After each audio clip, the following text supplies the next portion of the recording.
El fútbol, sin duda, mueve pasiones en todo el mundo. Pero, ¿qué tal si fuera algo más? Hoy vamos a analizar una idea bastante provocadora, la de un autor que sugiere que el deporte rey podría ser, en realidad, la distracción perfecta. A ver, pensemos en esto un momento. ¿No les ha pasado?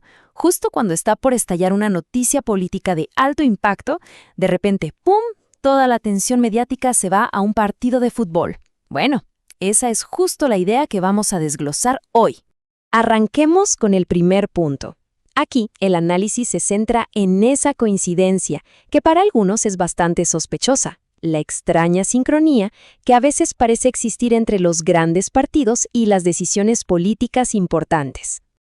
O sea, el argumento central es que esto de que los eventos se empalmen no parece ser pura casualidad.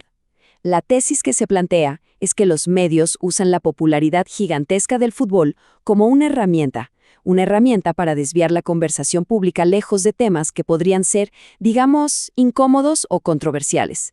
Y fíjense en esta cita del texto original, porque es muy, muy gráfica. Describe perfectamente esa sensación de que los partidos aparecen como por arte de magia, justo en el momento preciso para robarse toda la atención nacional y dejar cualquier otra cosa en la sombra. Entonces, aquí es donde entra este concepto clave, la cortina de humo. Como lo dice la definición, es básicamente una maniobra de distracción.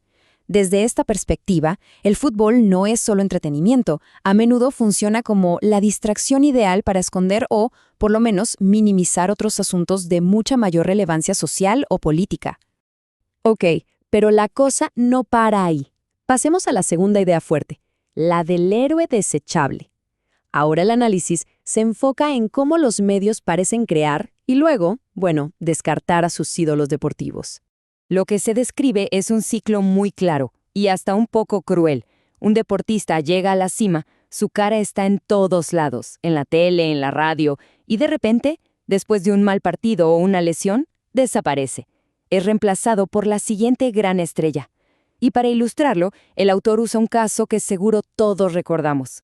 Miren, lo que es realmente impactante de este caso es la velocidad.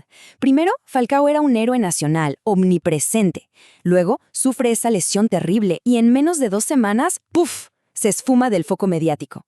Y casi inmediatamente, toda esa atención se va hacia un nuevo ídolo, James, que pasa a ocupar exactamente el mismo espacio que Falcao dejó.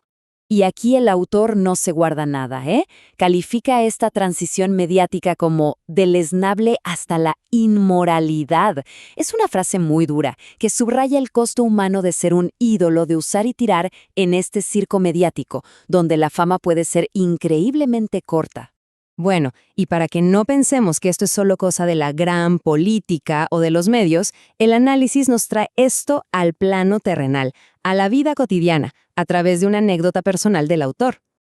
A ver, imaginen la escena. Es un día cualquiera, pero con una pequeña gran diferencia. Juega la selección nacional. El autor cuenta que entró a una tienda en un centro comercial sin siquiera saber que había un partido ese día. Y claro, al entrar, se da cuenta de algo al instante.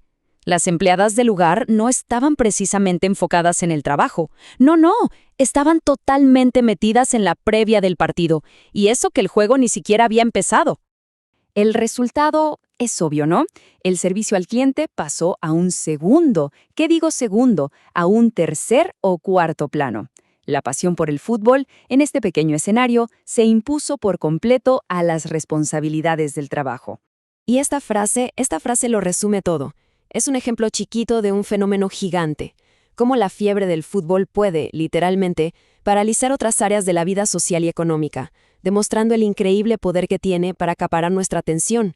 Muy bien, después de ver el ángulo político, el de los medios y este ejemplo de la vida real, el análisis nos invita a hacer una última pausa para reflexionar.